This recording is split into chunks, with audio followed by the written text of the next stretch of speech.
So I'm here this afternoon with my friend Russell Katz, who is the Capital Markets Execution Partner at Tact and also the CEO and founder of Katz Capital. Thanks for having a chat with me today. It's great to be here, Jackie. Always fun to talk to you.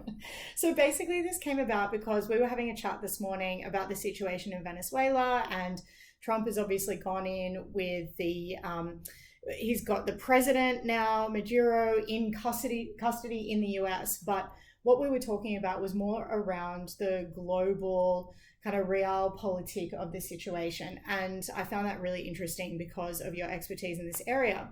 So I wanted to start off with the idea that this is about oil and about the US securing oil supplies. Can you tell me more about how that will impact the global order in terms of other countries and their relationships with Venezuela in particular? Absolutely. So there's three key countries that you really have to focus on here in terms of where they're positioned in supporting the Venezuelan regime. Mm-hmm. So the first is obviously Russia, obviously China. What people really aren't focusing on heavily is Cuba, though. Cuba, this is actually rather important. As President Trump said, he claims that Maduro was primarily guarded by Cubans, and that, while unconfirmed as of yet, would not be a surprise. Cuba has significant interest in the area because it's where they primarily get their oil. And on top of that, it's really their only significant ally in the region. So they have significant intelligence assets in the area. They've been training the Venezuelan military for a very long time. And Cuba's a country that you really have to watch, maybe even more so than China in this area. Although, don't underestimate the economic investment that China has made in Venezuela. Same with Russia. So the other country that you drew out was Colombia, because obviously Trump has now said that Colombia needs to watch out. They might be next. It's kind of threatening. And what do you think the impact of that situation is going to be? I mean, are Colombia going to be afraid of what Trump might have in store for them, or do you think they're just going to be utterly defiant in this sense? I think if you're the government of Colombia at the moment, it was a very definitive statement by the president. It was in response to a question. He repeated himself 3 times. If I'm Colombia, I'm really quite concerned. I don't see how Colombia can back down here without taking a very significant acceptance of what's being called the resurgence of the Monroe Doctrine. On top of that, Colombia and Brazil have had very significant problems with their borders with Venezuela. The migrant problem has been ongoing as the country has continued to collapse, speaking about Venezuela, of course. And this is just going to hurt matters. No matter what happens, people are going to be wanting to leave Venezuela more so than they've ever wanted to leave Venezuela. And, the fact of the matter is, when you look at the countries in the region that are dependent on Venezuela for either oil, for economic power, or literally just for positioning in the region. And keep in mind, this is a very important region for Russia and China. China is one of the largest trading partners with South America. Venezuela is a very important ally for them there. We really haven't heard anything from China here. Russia's been making some noise. Cuba's obviously been making some noise. If the United States was going to attempt to take over the country, we need allies in the region, and alienating Colombia like this, I just don't see the benefit there. Interesting. Can I pick up on something that you mentioned around the Monroe Doctrine? Mm-hmm. Can you just talk me through what that is? So the Monroe Doctrine is not named after you. But, I think I would know something about it if it was. Yeah, so it goes all the way back to the days where the United States claimed sovereignty, basically, over the sphere of influence of the North and South America. It goes actually farther back than the World Wars, because it was with this doctrine that the United States said to Europe, look, you guys, you stick to Europe, you stick to Asia, we're going to stick to North and South America, and we don't want to see your influence here. It really is hearkening back to the days of gunboat diplomacy.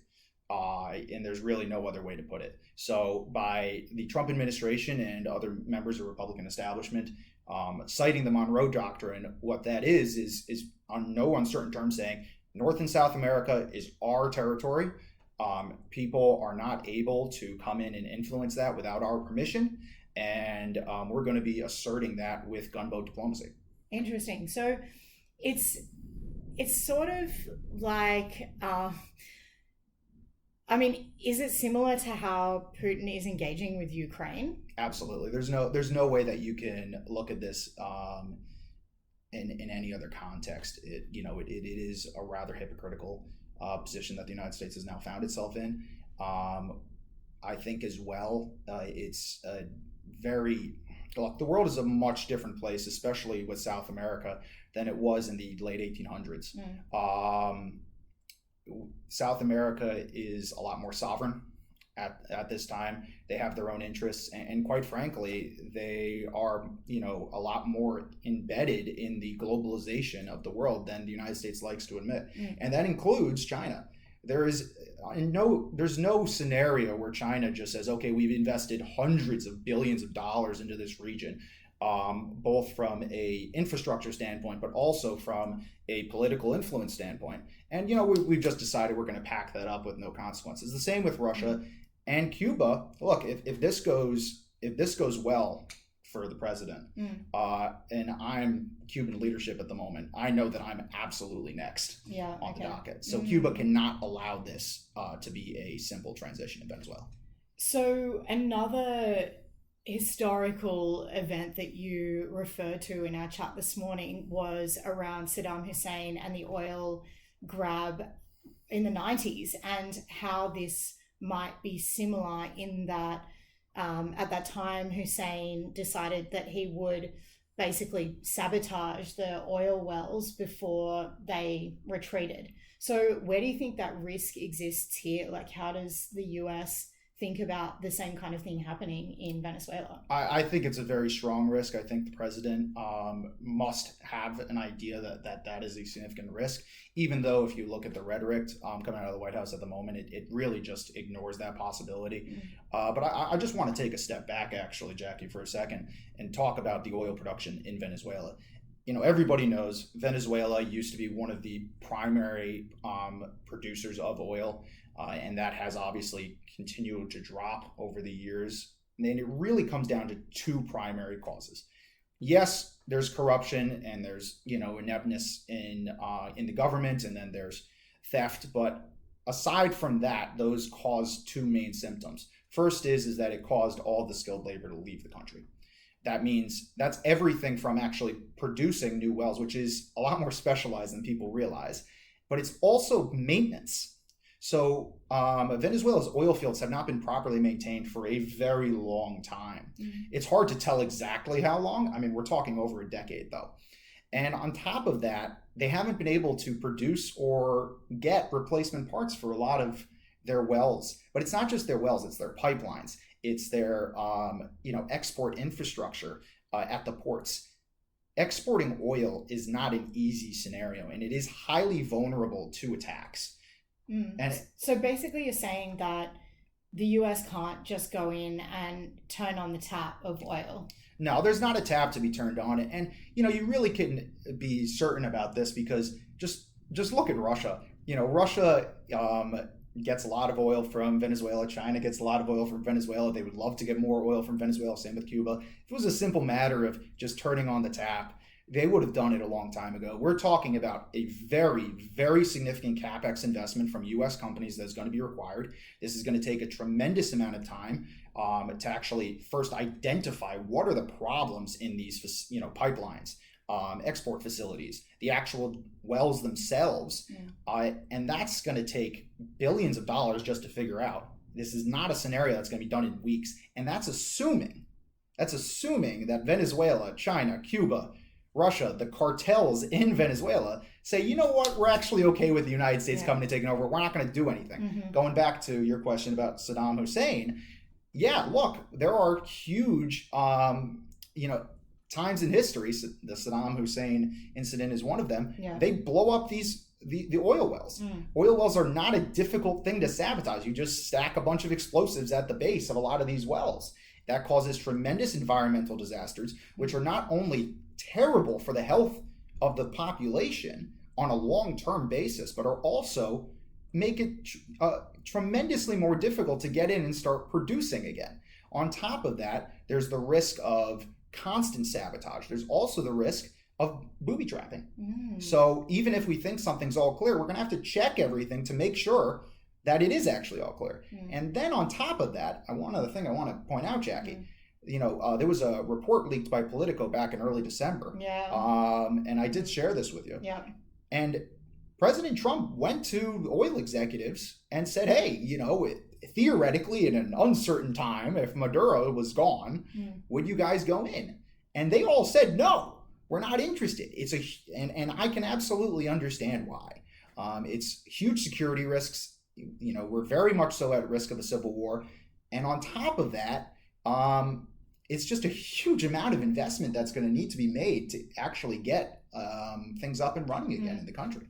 Yeah, I thought it was incredibly interesting that Trump has already been actually seeking the support of oil companies and so far hasn't had any enthusiastic takers. And I guess they're looking at the calculation that it would be so expensive and so risky to go in. So the fact that Trump has gone in without the express support, at least publicly, apparently, of these oil companies is pretty interesting. And I also thought it was incredibly interesting that the airspace around Venezuela was locked down by the US, so it was a no-fly zone about 2 weeks ago. So there have been signals that this kind of incursion might be on the cards. Yeah, I've been aware of this for quite some time, as you know, Jackie. This was something that I've been paying a lot of attention to, and I thought was quite frankly very likely since early December.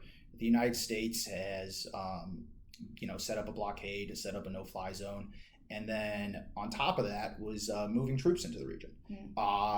Now there was some talks that this might be focused more on some of the Caribbean, but it just seemed very unlikely to me, especially with the rhetorics coming out of senior Republicans.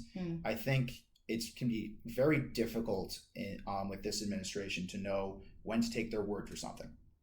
But when it comes to certain aspects, especially when it comes to actions, I find that the Trump administration's actions tend to speak a lot louder than their words. And if they're deploying en masse like this, look, the United States has not declared a no-fly zone and blockaded a country without doing, an invasion of some kind before, with maybe the only exception being Libya. But quite frankly, that was in support of an insurrection at the time. So, well, it's interesting you say that, because there is certainly a lot of commentary online about whether this is a liberation for many individuals in Venezuela who thought that Maduro was not a legitimate leader, essentially, and that he had essentially imposed this military dictatorship on the people, and that Trump's actions here, whether or not they're about oil, have actually allowed the liberation of a particular group of people. Do you think that is a distraction? It's just a happy accident? Like, how do you... I would argue it's wrong, unfortunately. I mean, look, there's no debating that Maduro is a horrific mob boss military dictator and needed to be removed. However, just because you remove him doesn't mean, with something like this, you have to grab it by the roots. And the roots have not been destroyed here at all. On top of that, roots being the military, control, apparatus, the cartel apparatus, but also, once again, Cuban influence, Russian influence, Chinese influence. You really cannot, understate those three actors. And I think a lot of people, especially Americans like myself, when they hear Cuba, they tend to think negatively, but the fact of the matter is Cuban intelligence is very embedded in the region. Venezuela is their only staunch ally in the region and the primary source of oil for them. So I think Cuba is actually arguably one of the most dangerous of those three actors when it comes to the future of Venezuela. Even if the vice president, now president of Venezuela, backs a U.S. invasion, like Trump has said, of which it's worth noting she has denied. There's so many actors in the region. There's no way a peaceful handover can occur. And unfortunately, Look, I know that one of the key members of the opposition party just won the Nobel Peace Prize for their work, and it is important work that they're doing. But the fact of the matter is, they do not have enough military support to take over the country easily. Even with U.S. intervention, there still is a very high likelihood of a civil war, in my view. And as I mentioned to you before, Guyana is right next door. That's producing over 900,000 barrels of oil a day. It was actually a country that Maduro has repeatedly threatened to attack, and just a couple months ago, the Minister of Defense for Venezuela said, "Look, if we were invaded, and it comes from any of these countries, including Guyana, we will retaliate." Even if there's not intentional retaliation, just look at Vietnam, and Cambodia. The U.S. accidentally dropped bombs, and intentionally, but also accidentally, on Cambodia. When countries are this close together, it's very, very difficult, especially if you're fighting an insurgency conflict, to limit the scope of it across, borders that have been drawn. And I think that is the interesting point here, that we've essentially had this whole conversation, and you've given all this really interesting information, and we haven't even touched on whether it is right for a country like the US to invade and actually remove a leader. And I do think that is an important conversation, but one that's outside the scope of this conversation. So I really appreciate. Is there anything else that you wanted to say? Look, I appreciate you taking the time, Jackie. I think that we're in for an unfortunately wild ride going forward. What I will say is, and I'm very, very happy to put my flag in this, that I think that, Maduro needed to go, but this is not the way to do it. And I unfortunately think that, we're in for a potentially escalating geopolitical conflict. Do I think this could, move into a world war situation? No, I think that this is most likely to stay regional, but it could definitely accelerate. And I would also say that I think this has blown up any chance of a Ukrainian peace deal anytime soon. Yeah, and I think that was the thing that struck me, was that if Russia is involved with Venezuela to this extent, then the idea of Trump and Putin becoming friends over Ukraine seems unlikely, because we know how personal these relationships are. It's not necessarily about separating the interests of a country in one area compared to another. It's that whole personal relationship is going to be completely threatened by this. So absolutely, yeah, that's going to be one to watch for sure. Absolutely. Well, thank you for taking the time to talk to me, Jackie. Thank you, Russell. It's great to have your expertise. Thanks. Thank you so much. Cheers.